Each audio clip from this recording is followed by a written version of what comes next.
Can you imagine saving the lives of people around you because an individual is carrying a semi-automatic weapon hell bent on killing people?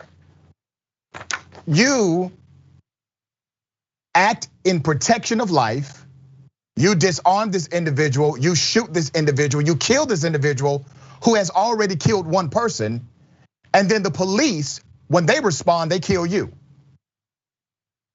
To add irony to it, the person that the individual killed was a cop. This is what happened. This is in Denver. A man who was a good Samaritan intervened in a shooting that killed a police officer near Denver, was shot and killed by a responding officer while holding the suspect's AR-15, police said on Friday.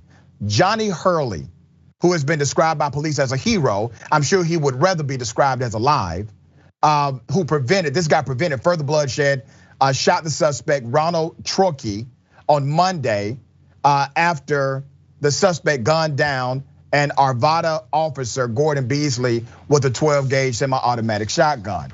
After the shooting, it was chaos, people were running. But what's important to note, and there's very little national attention on this story. What's important to note is that the deemed hero was not pointing this AR-15 at anyone. You see, and this is the part of the story that we have to focus on. When the police arrived, he's the good guy, right? He's the guy that just stopped an individual from indiscriminately killing a bunch of other people. Police arrive and they just automatically kill him. Now, why do you think that is?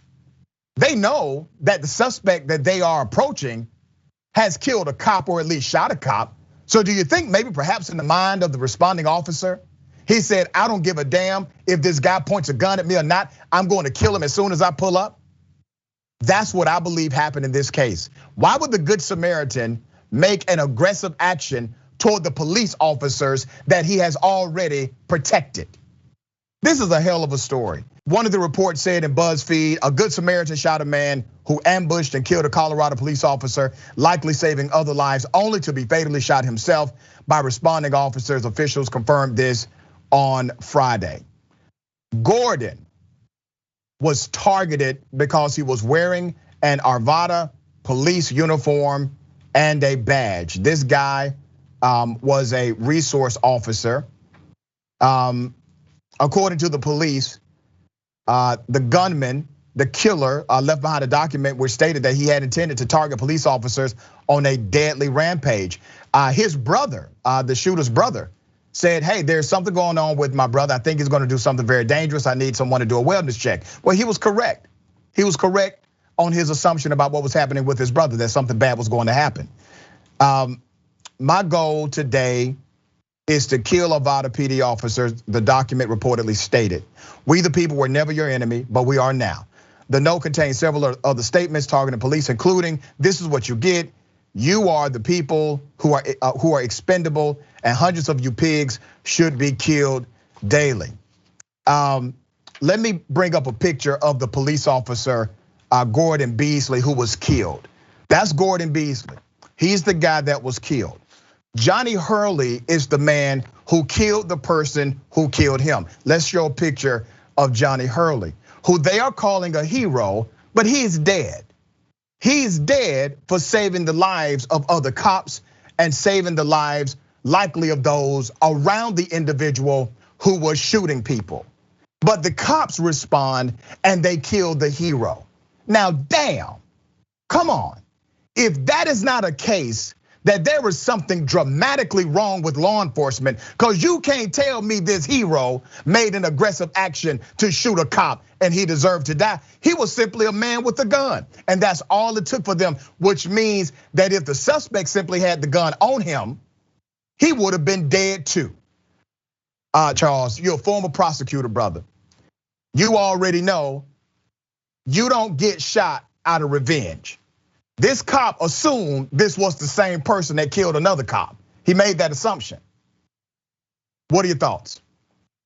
Well, I think that part of what we're talking about here is the very toxic nature of American policing. And I think that there's no way to get around that. At the end of the day, one of the things that I find to be most troubling about this story and other stories that take place in certain states, you're in Georgia, I'm in New York. The rules on gun possession in those states are extremely different. What I do know is that the state of Colorado does allow you to possess a firearm, and it does allow for open carry.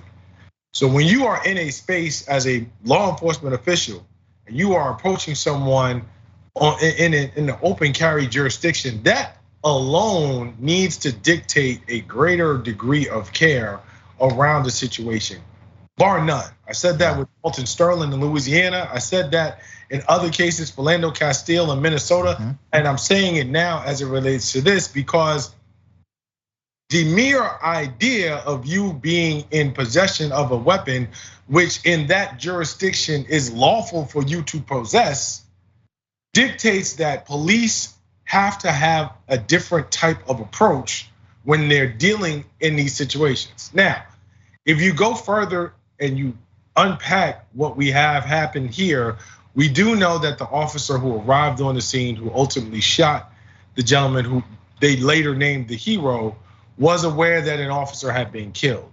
However, as you said, it simply isn't logical and does not make sense that upon arriving on the scene, the same person who saved one officer would then make an aggressive movement toward another officer. I think that another part of what makes these situations so challenging, not just the tragic nature of them, but overall the failure to ultimately have accountability for bad policing when you see bad policing. And as a former prosecutor, as someone who organizes in community regularly, as someone who has been on the fight for civil rights and social justice for a while, one of the things that I can tell you is that bar none, law enforcement is one of the staunchest resisting communities to acknowledging the need to do things better in their profession. Yeah, I have sat with members and leaders in the tech space who said, you know what, we've got to do better about diversity. I have talked to people in the healthcare space who said, you know what, we've got to do a better job closing disparity. I've sat with people in education who have said, we've got to rethink how do we close this achievement gap. And yet and still, despite all of the facts, all of the statistics and all of the numbers, law enforcement is routinely the only group who consistently says, you don't know how difficult it is to do our job. You don't know how hard it is to be a law enforcement officer. And I think that when you look at the explanation that was offered in this case, this is exactly what you see, because it is yet again another example of law enforcement resisting the opportunity to simply be accountable when something tragic like this has occurred. We're going to continue to follow this story because I want to see accountability to this police officer who, in my opinion, committed murder. I'm going to stay on top of this, but you said something really powerful, man. And your context is spot on. Policing routinely is the only profession that says we don't need to do better. We know better than you. There's no issue that we need to resolve inside of the ranks of our profession. I'm a college professor. I'm a member of the American Association of University Professors. Hell, 50% of the time, we're talking about ways that we can become better professors, that we can become better educators, can connect curriculum, utilize pedagogy to make sure that we bring out the best in our students, because we have to be self-analytical and self-critical for that process to work.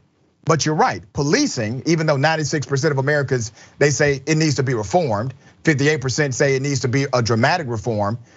You look at a stat that just came out, 2% of major crimes are actually solved by police. 11% end up in an arrest. We're talking about major crimes. What government body can have a 2 to 11% effectiveness rate and still be considered the top echelon of government work or of government enterprising? Nobody would. Everybody would say there needs to be change here.